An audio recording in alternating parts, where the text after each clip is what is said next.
Geoffrey Hinton. They call you the Godfather of AI. Yes, they do. Why do they call you that? There weren't that many people who believed that we could make neural networks work, artificial neural networks. So for a long time in AI, from the 1950s onwards, there were kind of two ideas about how to do AI.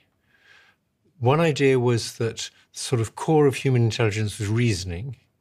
And to do reasoning, you needed to use some form of logic. And so AI had to be based around logic. And in your head, you must have something like symbolic expressions that you manipulated with rules.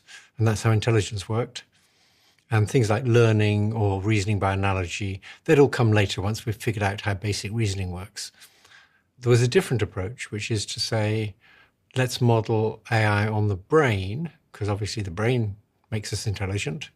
So simulate a network of brain cells on a computer and try and figure out how you would learn strengths of connections between brain cells so that it learned to do complicated things, like recognize objects and images or recognize speech or even do reasoning. I pushed that approach for like 50 years. Because so few people believed in it, there weren't many good universities that had groups that did that. So if you did that, the best young students who believed in that came and worked with you.